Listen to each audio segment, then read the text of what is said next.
2023, and it's a little bit rainy. A little. Little. Okay. Little. The queen with the gold, Mike J. Price is here. She's back. Okay.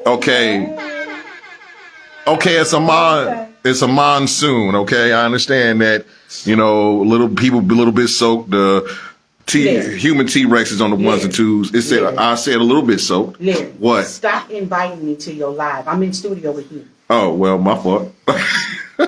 But like seriously, I'm in studio. It's an accident. It was an accident. It's with an accident. So I'm right across the table from you. I understand it. Why are you inviting me? Get excited. He's so excited. He's excited. He don't even know what to do. Did you miss me, Larry?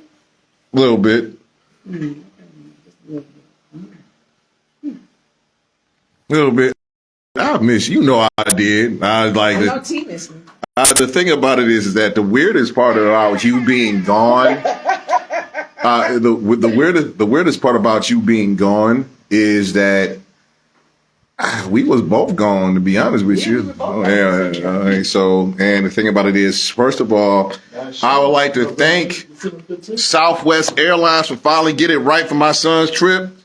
And I'm gonna let you. And the thing about it is, what I let them do was I let them deal with the person that actually paid for the ticket, which was his mama.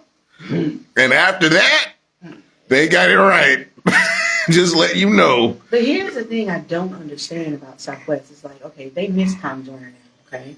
Because Tom Joyner, he was their spokesperson. Right. You get your bags fly for free. What happened? The CEO needs to be relieved of his duties. That all falls on him. Mm-hmm. And some people, I posted that, and some people were like, that's not his fault. Well, yeah, you're the CEO. Everything when things don't go right, it's the person in charge. Mm-hmm. So but they said that they know that their systems have been outdated now for about the last 10-15 years? Yeah, you might want to change them, bro, because if you two of your customer service people had to deal with Jalen's mama, my ex, and listen, he wanted to get him back because he had to start school, and I love that my son was here for a couple of extra days. Trust and believe, but he had to go to school Monday?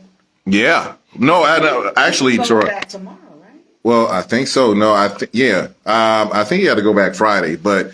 When you had to deal with that, and I know it was and I don't care because, you got some angry people and people was getting spit on and the customer service. Yeah, because some people were in the airport for a week. Right. They can't afford hotel rooms. Now, they can't afford hotel rooms and things of that nature and things of that. Babies were running out of formula. Right. People were bathing in the bathrooms, butt naked. Mm-hmm. Right. Thank you. So we also have, so y'all had to deal with that, but we got some other things going on as well. And, God. Before that, list of deaths before 2022 ended. First of all, the all-world soccer player, Pele. Like 60-something years old. 80-something. He was 80? Yeah. That's still, Barbara Walters, the journalist, passed. She was 93. 93. She passed. Was she 93? Yeah. Okay. So she Pope Benedict passed. How old was he? He was 90-something years old, 94. Yeah. Anita Pointer of the Pointer Sisters. When was she? I think it was in 2020, just the first part of 2023. And also the drummer of Earth, Wind, and Fire. Oh, God. It was borderline between 2022 and 2023. And... my grandmother used to always tell me, growing up as a kid, that there were going to be some people that get right to the threshold of the new year, and they won't cross over. And that has always stuck with me throughout my entire life. Right. So. And it's very true. And it's also kind of scary in a sense, too. Because when you look at all of your icons that you knew growing up that are going on and passing away, you miss. Right. And So live your life. Live your life. And yeah, and also the hip hop artist Gangsta Boo of 3 6 Mafia, she also passed away. They said she was an overdose. That's what the rumors are. That's what the rumors are. I don't want to stir up any rumors or speculation, but yeah. I mean, there's been so much happening, but it's always at the end of the year that Right. you see an influx of influential people that are passing on to their side. Right. 216-249-6658 is the number you call in. Top story of the day, as you may know, Buffalo Bills safety, Damar Hamlin, on Monday. First of all, he is still in the University of Cincinnati hospital. He's breathing 50%. He still needs the ventilator for his breathing. Damar Hamlin suffered a cardiac arrest Monday night. Record number of guns seized by TSA. When? 2022. TSA. Where they? I can't see it. It's fine. Like people just forgot it was in their bag. Right. Well, they was mad at Southwest. Oh, sorry. Get me on that plane now, you mother. I'm sorry. But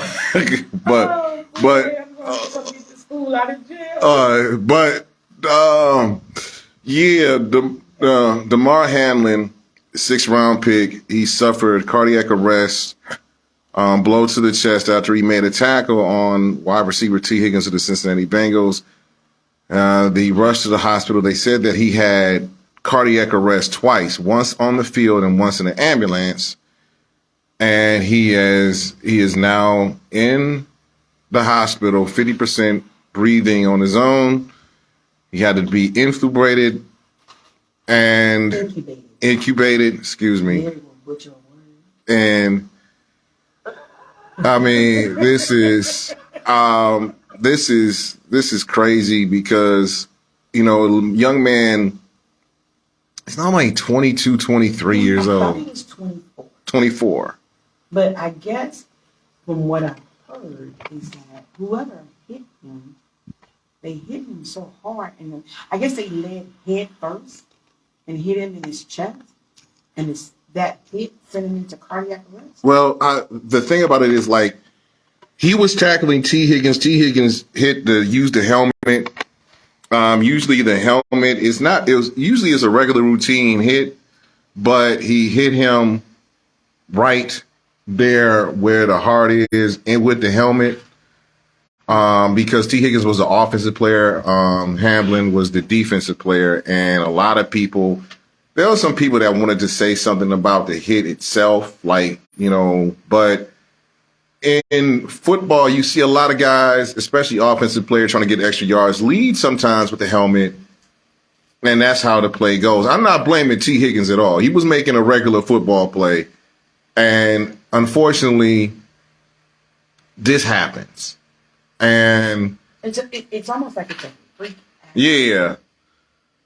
I didn't see the initial play. I just heard about it. I haven't even watched it because I don't want to watch it. But I saw it. It was like, as soon as here's what happened. Hamlin got up, stood up for 5 seconds, and doctors have been saying this. Dr. Gupta on CNN, he stood up for 5 seconds, did some adjust to his helmet, and just flat fell out. That's what happened.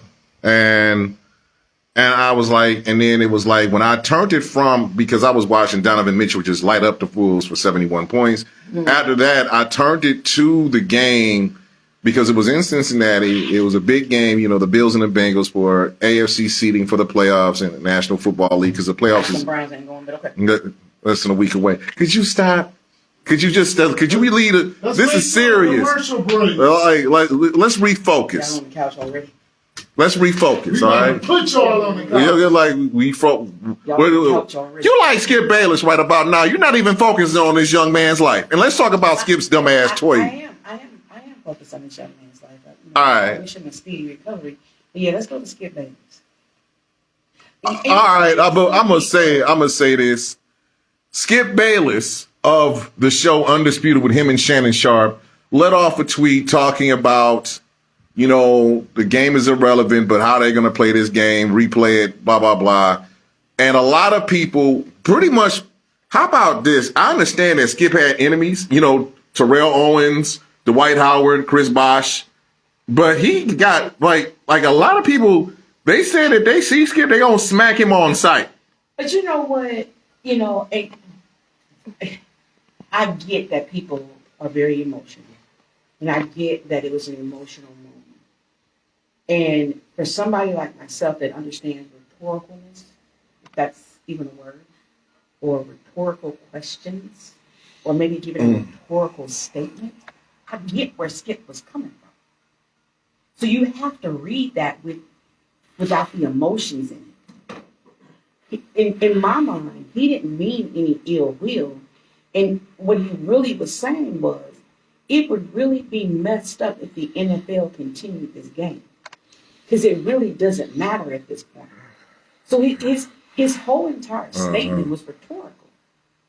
But some people are taking it as if he was being really racist. They're taking it that he was being very insensitive to the moment. And really, he wasn't. When you understand rhetoricalness, then you'll get what he's saying. Like, what he really said was, this don't even matter at this point. The NFL should be ashamed of themselves to want to continue this game. But the thing about it is that when I put up my live about the game itself, I did talk about Donovan Mitchell. I was a little bit upset seeing this. I hope the young man was okay, because cardiac arrest means your heart stopped. That means, I just mentioned myself. Right. That means you literally could, like, if cardiac arrest means your heart stopped, that means the rest of your body does not have long before everything else stops and then you die. Pretty much that's the bottom line. The thing about it is your heart is the central control over things. Hey, but listen, I don't want that heat like Skip getting right now. There was been over 100,000 tweets from Skip's tweet. People are very and upset. They were pissed. And I get people are upset. People are allowed to have their emotions. People are allowed to have their opinions. That's what makes this country such a democracy, because we do have varying opinions. But because my opinion doesn't go along with what everybody else is saying, then they're like, "Oh, you for him, this, that, and the third." No, when you jump in the media sometimes and you do what we do, you have to always see the other side of the coin. Yeah. You just can't be, I want to jump on this side. You just can't be that way. Right. You just can't. So his rhetoricalness got him in trouble. So be careful, rhetorical people, i.e., meaning me. Right. Careful. And here's the thing with that tweet and with the show Undisputed, this young man is still pretty much fighting for his life. He is. He is fighting for his life. And, I want him to be okay. I don't give a shit if he ever plays again. I'll be like, I don't care. I just want him to be. By the way, Hamlin, he had a GoFundMe for a toy drive. He was trying to raise $2,500 for. It's over $4 million right now. Mm-hmm. You got Tom, you got Andy Dalton, other people, some of the Browns players, Tom Brady of the Buccaneers donating to that, and a lot of other people outside of the football donating to that GoFundMe. They just wanted to help. And shout out to the Cincinnati Bengals fans and the University of Cincinnati for loving on the Buffalo Bills fans and players. And, Stephon Diggs, the Buffalo Bills receiver, you had so many emotions. When you see Josh, you see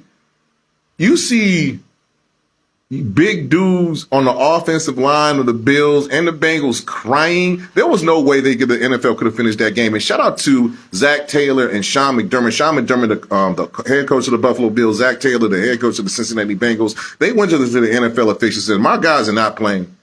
We will really walk off this damn field." It was very emotional. But I read somewhere that it wasn't the NFL that made that decision.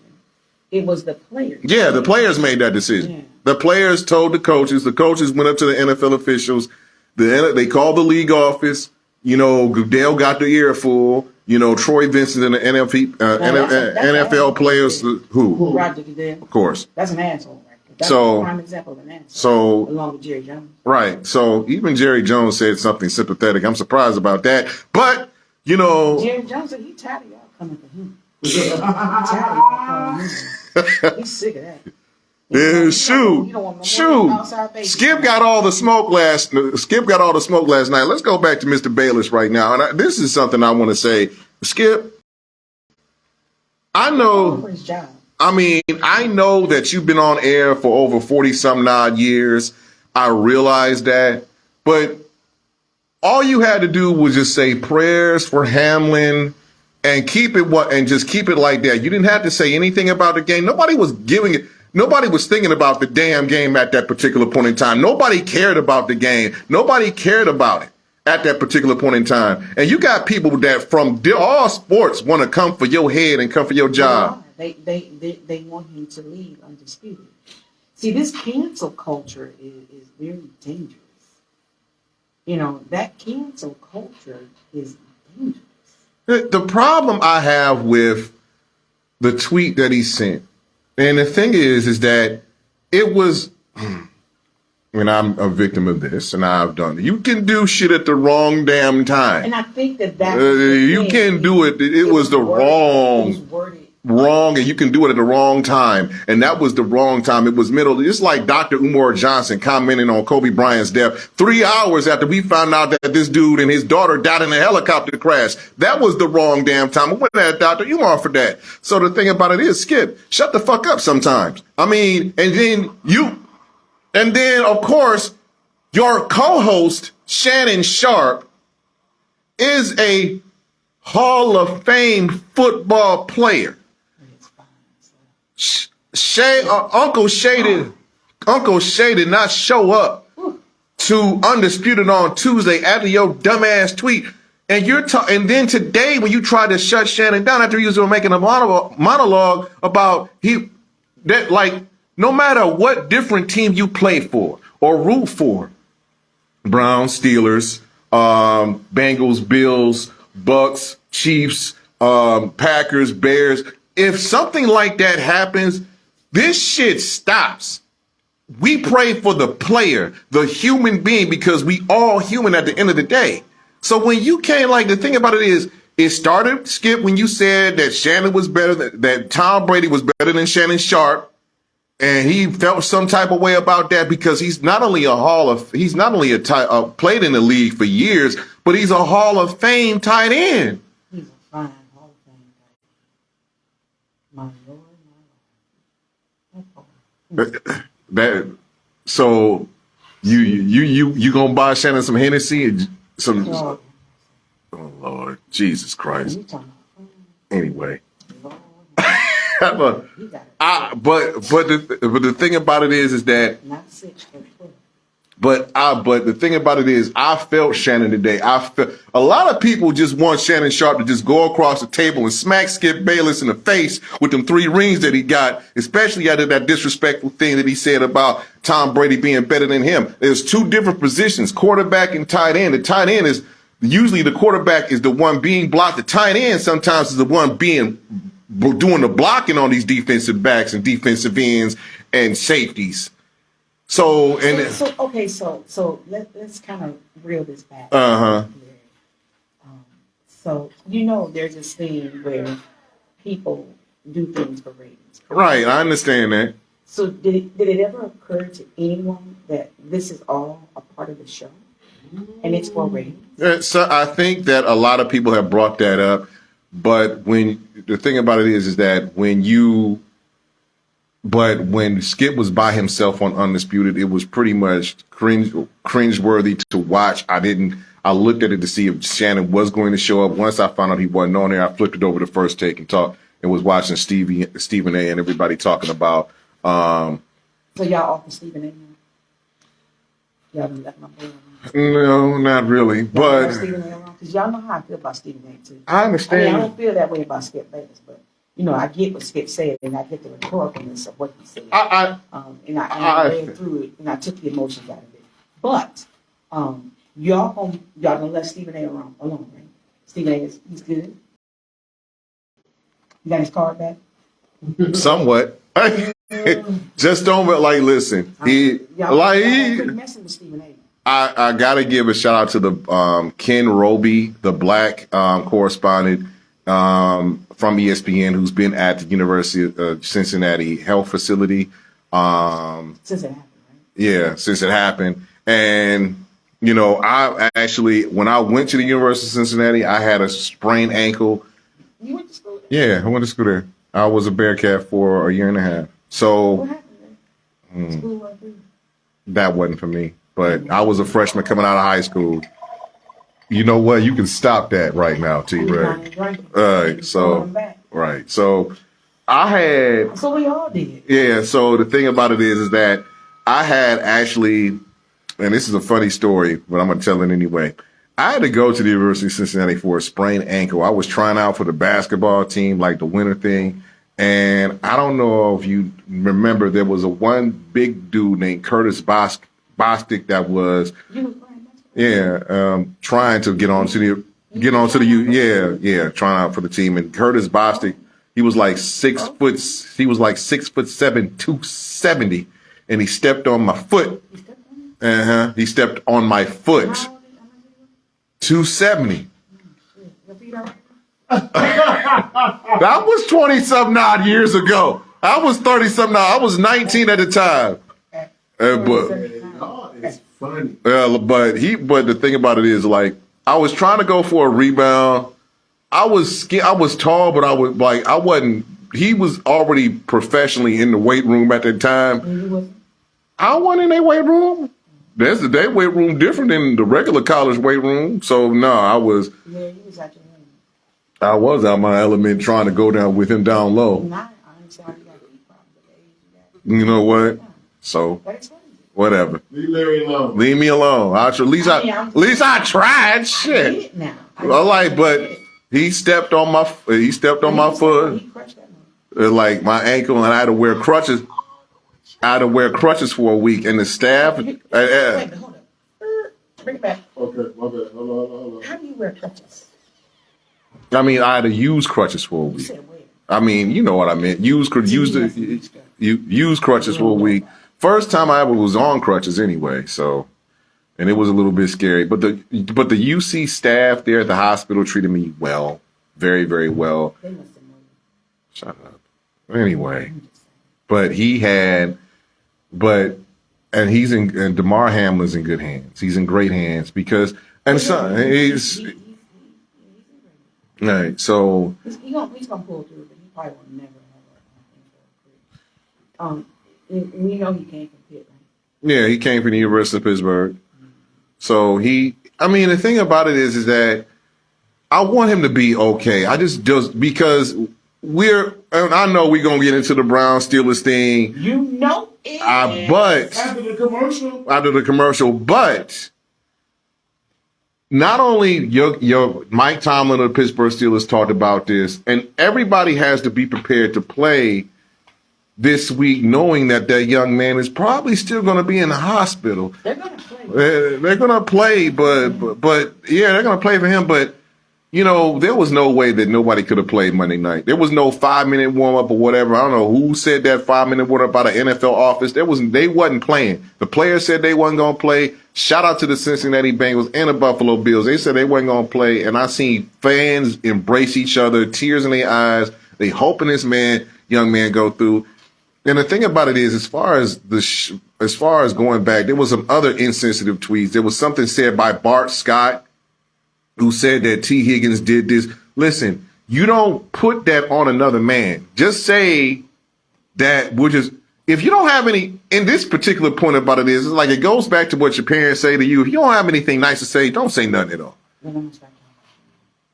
So the thing about it is, like, you ain't got, like, the problem is that we want to speculate, and the thing about it is people are upset, they are angry, and unfortunately for Skip Bayless, or in some people's cases, whoever you talk to, fortunately, Skip Bayless got the wrath of America on his ass right now, and if Undisputed survives this, then God is on. Skip Bayless better be at church, wherever he believe in, every single Sunday, praying that Shannon Sharp either doesn't walk out on his contract or don't whoop his ass. That's what, because I think y'all want Shannon to fight him.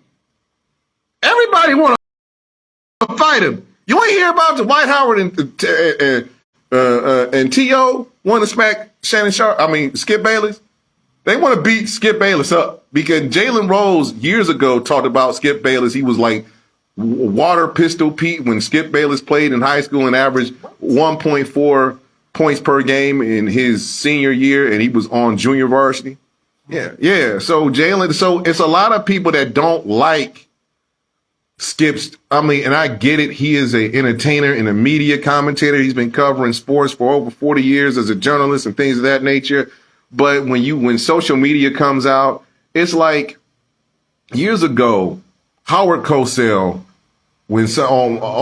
and Monday Night Football, and Howard Cosell called his black running back a little monkey running across the field. And the thing about it is, like, they wasn't playing that. But he still was a commentator. Yeah, he was a commentator. He went down in history as one of the best commentators. Yeah, he went down in history as one of the best commentators ever. But cancel culture was not in effect. If it was, he probably would have been put off the next day, and he would be grateful. But that was back in the 70s and 80s. But this cancel culture is crucial. Yeah, but it's like, and the times that we live in and things of that nature, and I think a lot of the things, with people is that we're so emotional nowadays. It's sensitivity. And we're very sensitive to a lot of things. Right. And the problem is that when you don't think the way that other people think, then you're wrong. We have forgotten that this country is a democracy.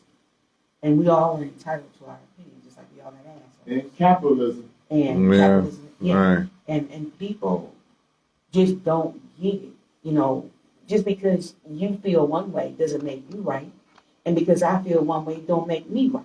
Mm-hmm. And people, we're just too overly sensitive about shit that don't even concern us. I mean, we got stuff going on in our own prospective lives and cities and everything, and we don't even care about that. And then we got all these people coming after Skip Bayless and want to take him out. And, and it's most of us that's doing it. But, that same energy that we got to cancel him, why don't we cancel this gun violence in our communities? True. Why don't we do that? Take that same energy that you have and do something about what you can control. You can't control that man. He's still gonna get paid. So you trying to cancel him and cancel him out and cause him to lose his job. He gonna find another job. Plus, he still got more money than you could probably put your hands on. Well, he did get that $3 million a year contract when he left First Take. We left ESPN for FS1. $10 million a year. Huh? He made $8-10 million a year. $8-10 million a year. So Yeah. we worry about the wrong things. We get uptight and we get in our feelings about the wrong things. I think meaning us as African Americans, we get all caught up in the whirlwind and we in the conundrum. But we don't get all caught up in what's going on in our communities. But here's the thing. Understand? Make it make sense. The thing about it is that I'm trying to. But here's the thing. When a lot of people watched Monday Night Football and saw that young man go down, and you can't be mad at the person he was tackling because it's in a part of the game. A lot of people look sometimes for something to be mad at. And unfortunately, like I said before, Skip Bayless found a fuel to the fire to fire everybody up. Oh, we mad at your ass now. And the thing is that, like I said, insensitive tweet at the wrong damn time. Because let's just, for instance, saying that I would put myself in his shoes. And if I would have did that, my ass would have been burnt by hellfire. So you as people is in this business, and and Skip been in this business for a year. years. It's not like he's new to this. No. Yeah, so he's been in this for a decade. So, and I think possibility he didn't take the tweet down either. So there are people who are still commenting on it because of the, like, if he wants this attention, okay, but you're going to get the attention. Some people have defended it saying, well, you got to look at the last part of it. But a lot of people are saying that, I'm saying this is the wrong place, wrong time. And sometimes in those situations where you don't know if this, because the simple fact of the matter is it was at the wrong time because this dude had cardiac arrest, coma mortis, and he was not breathing. He needed a breathing machine to keep breathing. And he was taken to the hospital. You know, when somebody gets hurt and they get carted off the field, or if they had to go and they put up the okay sign, the thumbs up saying they okay, or wave their hand, and then, you know, okay, we can keep playing. He couldn't do that. He couldn't do that because he was not breathing and we didn't know what the hell was going on. Everybody was stunned, silent. You know, you could hear a pin drop in the Cincinnati Stadium. You should have been able to hear a pin drop. Right. But, you know, I'm not defending Skip, Mm-hmm. but I'm just looking at it from a different lens. Right. And I said earlier, for someone who can be very rhetorical, I can make rhetorical statements, and then I can ask a rhetorical question. Right. And that's what he did. Mm-hmm. And not saying that what he said was insensitive. Right. If you understand the rhetoricalness of what he said, then you get it. I understand. I understand the rhetoricalness. I also understand timing, and sometimes The timing was off. very off. Like, I can understand that. Or the thing about it is, like, what if they did this for ratings? What if they build up the ratings? I mean, you know, a lot of people who may have tuned in to see, you know, a lot of people commented on social media that, yeah, we can tune in on Tuesday, and it was cringeworthy for Skip Bayless to keep talking and try to apologize with Shannon not being there. And I think that there was, like, you got to realize something. NFL players, former players, current players, people who play the sport of football, parents who root for their children. Because imagine being that boy mama. I have it. Yeah. In like 1 minute. I was just there, You're right. Yeah, you were. You know, you talking to your boy, next minute you ride in the hospital with your baby. You know, you have been there, and hopefully I pray that I never have to be there, because my son plays football, you know, 10U, he's going to the 12U, you know, and they wear helmets, they tackle, and pray that. So now we got to look at, okay, so we're looking at this hit. Okay, it's the same. That maybe, you know, his gear, it's not thick enough. And then we got to look at the helmets, because you're looking at them because these guys are getting CTE. You know, they get too many hits to the head. And then they start having, you know, these issues. You know, like AB. AB has CTE, I believe, undiagnosed. But, you know, these hits they're taking to their head. So now, you know, it's going to come to a point to where they're going to have like full body armor. They're not going to be able to move. Well, hopefully, right. Well, hopefully that, you know, somebody said, should we outlaw football for good? I'm like, no, that's not happening.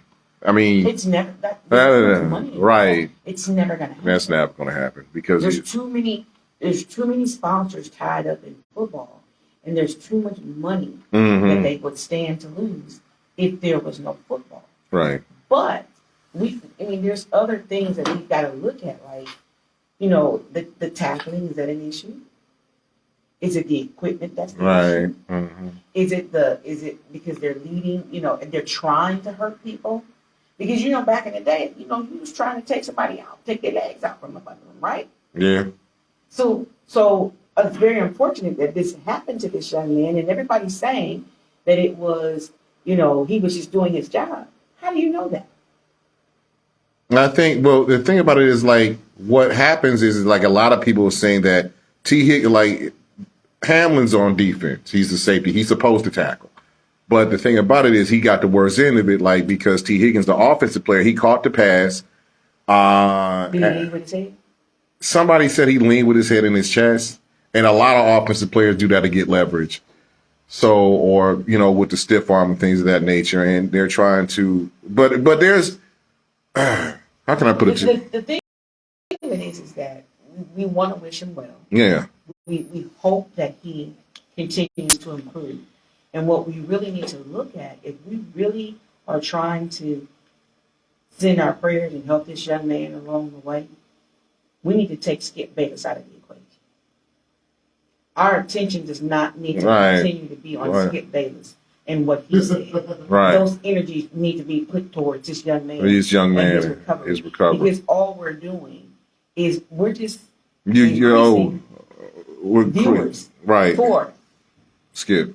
And, Bayless. Right. And the thing is, not everybody that don't know Skip Bayless want to know who Skip Bayless is. I think the problem is, oh my God, his GoFundMe is now, I'm looking at his $600,000. No, the GoFundMe for his toy drive, Hamlin's toy drive. Yeah, $6 million. Okay, $6 million. I think it's 6.8 million. Is that what it says? Yeah, I was looking at the our monitor in the back of us. So that's a good thing. That's a good thing. That's a very good thing. And he's from Philly, so he was doing it for the kids in Philly. Yeah. And then he wanted to bring it up to Buffalo, and he you know, and the thing about it is, like, his draft, he was a 6th-round pick, so it's very hard for a 6th-round pick to make an NFL roster. And he made the Buffalo picked him in the 6th round. He made the NFL roster. It's hard for anybody that's drafted below 3 to make any type of roster.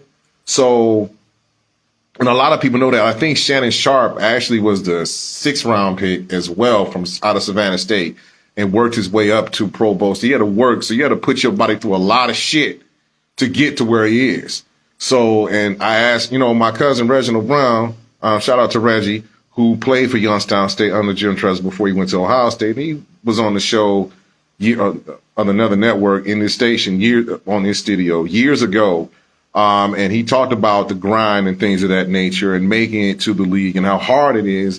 And even as an undrafted free agent, because Josh Cribbs was an undrafted free agent, he wasn't drafted by nobody. He just walked on the Browns roster and made it as a kick returner, and is considered one of the best ever. So the hard willingness and drive to give of your body and sacrifice your body for that, and that should never ever. And I don't care what commentator, from small to big, I don't care what network you on. If you're a commentator and never played the sport, you should respect the grind that these players have to go through and the bullshit because the combine is pretty like this, right? It's not that they don't respect it. So that's not a fair assessment that you can call. I think they do respect what they do, but they're entitled to their own opinion. So I will say it again. We need to quit focusing on Skip Bayless. Stop putting our energies there. Let's put our energies with this young man and his recovery. And it's gonna be a very long one. Yeah, and the thing about it is that, you know, and shout out to everybody that's donated to the toy drive. And I mean, it went from, and I think, you know, pray for Damar. We should lead off with just pray for him and his family. This young man, no matter what happens, and first of all, he's 24. He's a whole life ahead of him. And, you know, my personal opinion, he'll never play football again, and he shouldn't. But then again, we don't know. But the thing about it is, like, it's up to God. Speaking of people that we've lost, this is Gangsta Boo. Where them dollars at? We'll have special prayer for everybody that's been lost in 2022 and 2023. We come back on the Headline Eye on Nerve DJs Network. This is WNRV.